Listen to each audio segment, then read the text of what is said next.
Even if you don't live in an area where hurricanes hit, you probably know what this image is. Hurricanes have caused a lot of devastation and destruction. You can likely name some recent hurricanes in the U.S. that did major damage and killed many people. Hurricane Katrina in 2005, Hurricane Irene in 2011, and Superstorm Sandy in 2012 are just a few. Hurricanes don't develop out of thin air, though. They begin as small storms that grow into larger, more dangerous ones. In its infancy, a hurricane starts as a tropical depression, which is a tropical spinning storm with wind speeds less than 39 miles an hour. As it grows into adolescence, the tropical depression develops into a tropical storm, which is a tropical spinning storm with wind speeds between 40 and 73 miles per hour. If it develops into a full adult storm, it becomes a hurricane, which is a tropical spinning storm with wind speeds above 74 miles per hour. After becoming a hurricane, the storm is further categorized as a 1, 2, 3, 4, or 5, increasing with danger and damage as the number increases. A Category 1 storm is the weakest hurricane with wind speeds of 74 to 95 miles per hour. On the opposite end, a Category 5 hurricane is a very strong storm. Category 5 hurricanes are very dangerous and do extensive damage. These storms have wind speeds of 155 miles per hour and more. Hurricane Andrew in 1992 was a Category 5 hurricane. It's important to remember that all hurricanes, even Category 1 hurricanes, can be dangerous and damaging.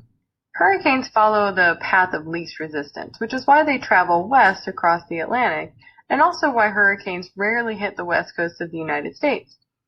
The tropical winds blowing across the Atlantic blow from east to west, originating in Africa and then moving toward the Caribbean, Mexico, and southeast United States.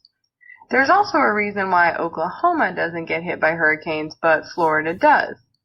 Hurricanes only develop over oceans and tend to dissipate once they hit land.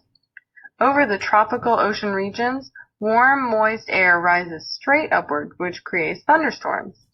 The water from the air cools and condenses, eventually falling back to land as heavy rain. However, if at some point on its way up the wind gets diverted horizontally, it begins to spiral. Once it gets spinning fast enough, we get that baby hurricane or tropical depression. As water from the ocean condenses in the air, it releases energy as heat.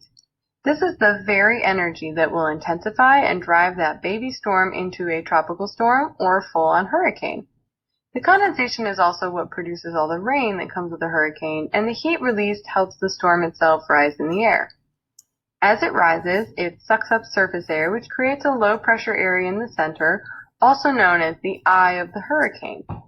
This is why if you're under the eye of the storm, the weather is eerily calm compared to the strong winds and heavy rain you would experience under other areas of the storm. A hurricane is like a giant self-sustaining heat engine. It keeps itself going unless the process is stopped.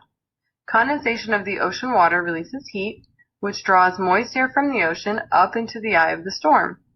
The moist air cools, which means there is more condensation, which leads to more heat being generated. This brings additional moist air up from the ocean, which cools and condenses, and you can see how this would continue on indefinitely. But we know that hurricanes don't continue on forever. They are eventually stopped. And this happens one of two ways. Either strong winds disrupt the flow of the storm while it's over the ocean, or the storm moves over land. Once it moves over land, the hurricane runs out of fuel because it runs out of water to perpetuate the cycle. The ocean is like a food source for a hurricane. It provides it with energy to grow big and strong. Once over land, though, the food source runs out and the storm is deprived of the energy it needs to keep going, essentially starving to death.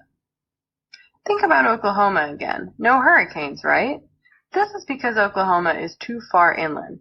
A hurricane needs a continuous supply of energy to soldier on, so once it hits land and quickly runs out of fuel, it has no hopes of making it much farther inland than the states that border the Gulf of Mexico and Atlantic Ocean.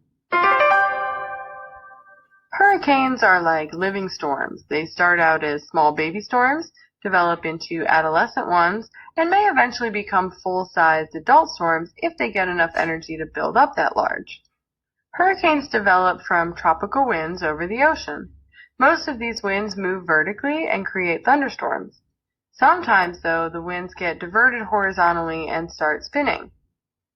If the spinning winds pick up enough energy, they may become tropical depressions, which have winds less than 39 miles per hour, or even tropical storms, which have winds between 40 and 73 miles per hour. If the winds of the storm are more than 74 miles per hour, this is a full-fledged hurricane. Once it becomes a hurricane, it's further classified by its wind speeds. A Category 1 hurricane is the least dangerous, with wind speeds of 74 to 95 miles per hour. As it grows, it may become a Category 2, 3, 4, or 5 hurricane. If it reaches Category 5, this is an extremely dangerous storm with wind speeds of 155 miles per hour or more. All of these storms get their energy from ocean water, which acts as a food source for the storm. Water condensation from the air releases heat, which provides energy. The condensation also creates all of the rain that generally comes with a hurricane. The heat that's produced from the condensation warms the air, which causes it to rise. As it rises, it sucks up surface level air and creates the low pressure eye of the storm. This cycle continues until the storm is disrupted by stronger external winds, or, as is more often the case, it hits land. Just like you would starve to death without food, the hurricane starves without water. There's no longer an energy source for it to continue its cycle, and it eventually dies out. Because hurricanes need water, you will not experience this type of storm if you don't live along the coast. Louisiana, Florida, South Carolina, and other southeastern states experience hurricanes because they provide a buffer wall that hurricanes hit, causing them to die out before they can go farther inland. States like Oklahoma, Colorado, and Tennessee are too far inland to experience the wrath of hurricanes because they're too far from the ocean, the ultimate source of energy for these dangerous storms.